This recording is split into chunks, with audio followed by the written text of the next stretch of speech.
ഛത്തീസ്ഗഡിൽ 2 കന്യാസ്ത്രീമാരെ വ്യാജക്കുറ്റം ചുമത്തി അറസ്റ്റ് ചെയ്ത് ജയിലിലാക്കിയതിനെ തുടർന്ന് രാജ്യമെങ്ങും പ്രതിഷേധം അലയടിക്കുകയാണ്.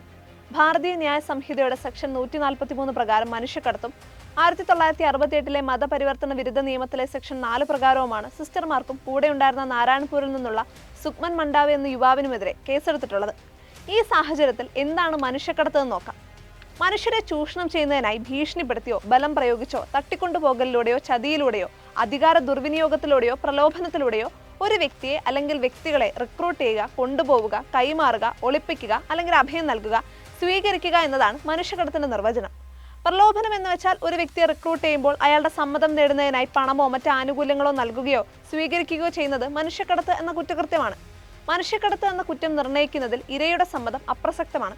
മനുഷ്യക്കടത്തിന് 7 വർഷത്തിൽ കുറയാത്ത ശിക്ഷയാണ് നിയമത്തിൽ പറയുന്നത്. ഇത് 10 വർഷം വരെ ആകാം. അതോടൊപ്പം പിഴശിക്ഷയും ഉണ്ടാകും. ഒന്നിൽ കൂടുതൽ വ്യക്തികൾ മനുഷ്യക്കടത്തിൽ ഉൾപ്പെട്ടിട്ടുണ്ടെങ്കിൽ കുറഞ്ഞത് 10 വർഷവും അങ്ങേയറ്റം ജീവപര്യന്ത തടവുമാണ് ശിക്ഷ. ഇതിനു പുറമെ പിഴയും. നിയമവിരുദ്ധമായ മതപരിവർത്തനം കൈകാര്യം ചെയ്യുന്നതാണ് 1968 മതപരിവർത്തന നിരോധന നിയമത്തിലെ സെക്ഷൻ 4. ബലം പ്രയോഗിച്ചോ ചതിയിലൂടെയോ പ്രലോഭനത്തിലൂടെയോ ഒരാളെ മതം മാറ്റിയതായി തെളിഞ്ഞാൽ 1 വർഷം തടവോ 5000 രൂപ പിഴയോ രണ്ടും കൂടിയോ ആണ് ശിക്ഷ. സ്ത്രീ, പ്രായപൂർത്തിയാകാത്തയാൾ, ഷെഡ്യൂൾ കാസ്റ്റ്, ഷെഡ്യൂൾ ട്രൈബ് എന്നിവർ ഉൾപ്പെട്ടിട്ടുണ്ടെങ്കിൽ ശിക്ഷ 2 വർഷം തടവോ 10000 രൂപ പിഴയോ ആകും.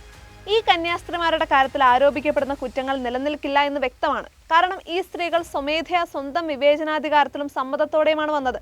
അവർക്ക് വേണ്ട ആധാർ കാർഡ് പോലുള്ള തിരിച്ചറിയൽ രേഖകൾ കൂടാതെ മാതാപിതാക്കളുടെ സമ്മതപത്രവും ഉണ്ടായിരുന്നു.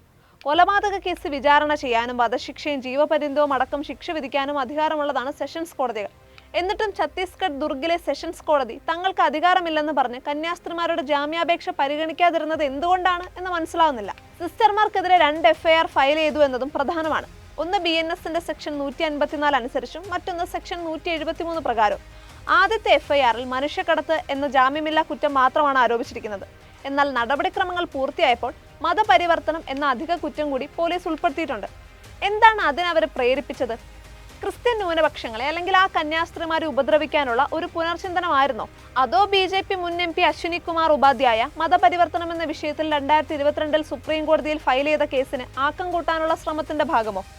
അശ്വിനി കുമാർ ഉപാധ്യായയുടെ കേസിൽ ക്രൈസ്തവരുടെ എല്ലാ ജീവകാരുണ്യ പ്രവർത്തനങ്ങളും, വിദ്യാഭ്യാസം, അനാഥരെയും പ്രായമായവരെയും ദുർബലരെയും സംരക്ഷിക്കൽ എന്നിവയുൾപ്പെടെ ഇന്ത്യയെ ഒരു ക്രൈസ്തവ രാജ്യമാക്കി മാറ്റാനുള്ള അഖിലേന്ത്യാ പദ്ധതിയുടെ ഭാഗമാണെന്ന് ഹർജിക്കാരൻ ആരോപിക്കുന്നു.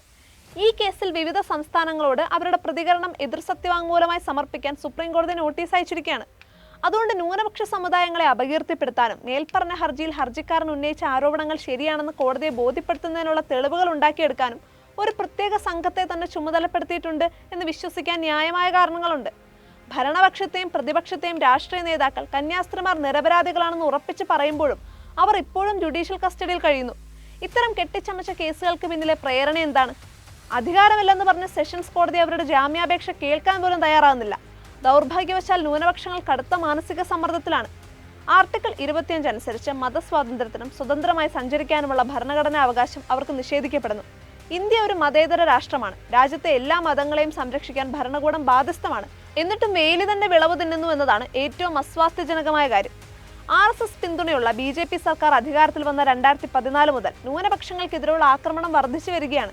ഭരണകക്ഷി നൽകുന്ന സംരക്ഷണമാണ് ബജ്റംഗ് ദൾ പോലുള്ള തീവ്രവാദ ഹിന്ദുത്വ സംഘടനകൾക്ക് എന്തും ചെയ്യാൻ ധൈര്യം നൽകുന്നത്. സഭാ നേതാക്കൾ ഒരുപാട് ചെയ്തിട്ടുണ്ട്. ഇനിയും ഏറെ ചെയ്യേണ്ടതുണ്ട്. അധികാരികളോട് സത്യം തുറന്നു പറയാൻ മടിക്കരുത്. അതുപോലെ കേരള രാഷ്ട്രീയത്തിൽ ചുവടുറപ്പിക്കാൻ ആട്ടിൻതോലണിഞ്ഞ ചെന്നായ്ക്കൾ മുന്നോട്ട് വയ്ക്കുന്ന വ്യാജ വാഗ്ദാനങ്ങളിൽ വഴിതെറ്റാതിരിക്കാനും കരുതൽ വേണം.